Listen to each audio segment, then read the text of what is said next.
हमें वहां पर गिरफ्तार करके रखा गया। कल हमारे जम्मू के कार्यकर्ता आदरणीय चंद्रमोहन जी जो हमारे मेयर हैं दे रहे हैं। धन्यवाद। भारत माता की जय।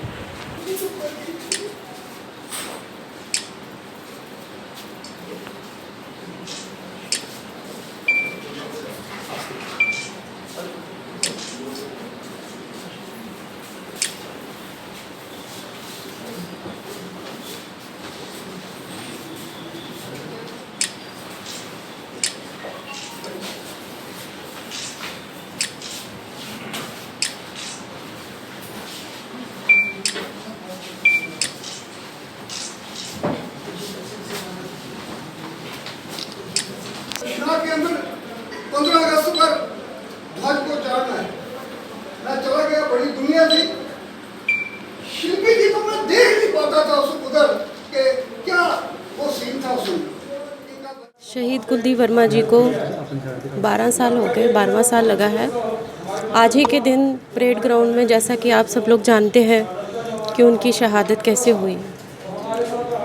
देश के प्रति वो बहुत भावुक थे और जब उस दिन महबूबा मुफ्ती या बाकी जो हमारे अपोजिशन में बैठे हुए नेता लोग थे, उन्होंने कहा कि हम बम बम बोले कि एक इंच ज़मीन भी नहीं देंगे इन डोगरों को, जम्मू के डोगरों को। लेकिन कहीं ना कहीं इनके दिल को बहुत ठेस पहुंची और इनके दिल में वो बात बैठ गई और वो आकर के यहाँ पे धरने पे बैठ रहे थे संघर्ष समिति वालों के साथ। और वहाँ एक मीडिया भाई हमारा, उन्होंने पूछा कि लीलाकरण जी से पूछा कि आप पिछले 8 दिनों से यहाँ पे बैठ रहे हो, तो आगे आपको क्या लगता है कि ये संघर्ष कब तक चलेगा। इतने में कुलदीप जी उठे और उन्होंने कहा कि हमें संघर्ष तो कर रहे हैं, लेकिन हमें उस ज़मीन के लिए अपने बलिदानों की आहुति देनी पड़ेगी। इतना कोई भी नहीं जानता था कि इनके मन में क्या चल रहा है, लेकिन उन्होंने तय कर रखा था। और इतने कहते कहते अपनी जो कविता उन्होंने लिखी थी, वो कहते कहते वो वहीं पे गिर पड़े और अपने जम्मू के डोगरों के लिए अपने प्राणों की आहुति दे दी। हम सब जानते हैं कि आज भूमि आंदोलन, अमरनाथ भूमि आंदोलन में जो प्रथम शहीद हुए थे कुलदीप वर्मा जी, उसकी आज पुण्यतिथि है। हम इस पुण्यतिथि को हर साल मनाते हैं, इसलिए आज भी हमने इस पुण्यतिथि को मनाया है। और आज हम उन सारे शहीदों को जो अमरनाथ के उस भूमि आंदोलन में शहीद हुए थे, उन सबको हम श्रद्धांजलि देते हैं।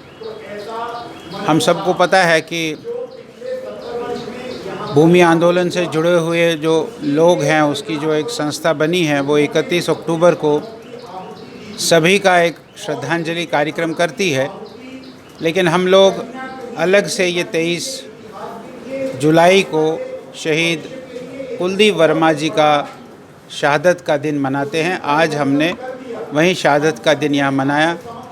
उनकी अर्धांगिनी शिल्पी वर्मा जी भी आज इस कार्यक्रम में आई हैं। वो भारतीय जनता पार्टी की सक्रिय कार्यकर्ता है, एक्टिव मेंबर हैं।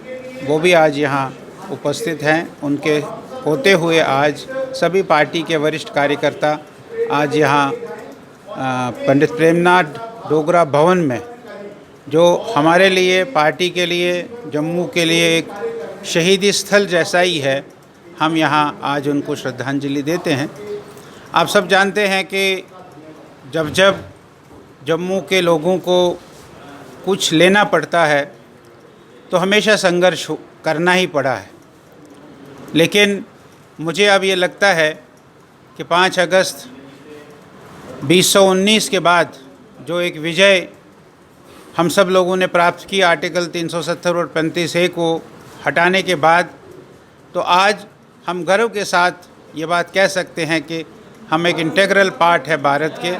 और आगे अपने डिमांड्स के लिए, अपने मांगों के लिए हमको कोई संघर्ष नहीं करना पड़ेगा, ऐसा मेरा विश्वास है, ऐसा मुझे लगता है। नहीं तो 1947 से लेकर 1953 और उसके बाद भूमि आंदोलन हो, फिर यहाँ ज़िला के लिए हमने आंदोलन किए, उन सारे आंदोलनों को करने के बाद कुछ चीज़ें हमको मिली है। लेकिन अब एक स्टेज आ गया कि जिस कारण से हमें ये प्रताड़ना होती थी, वो प्रताड़ना ख़त्म हो गई है और आज हम सिर ऊंचा करके गर्व के साथ कह सकते हैं कि आज ये धारा 370 और 35A हटने के बाद हमें एक आज़ादी मिली है, हमको एक स्वतंत्रता मिली है, ऐसा हमारा मानना है।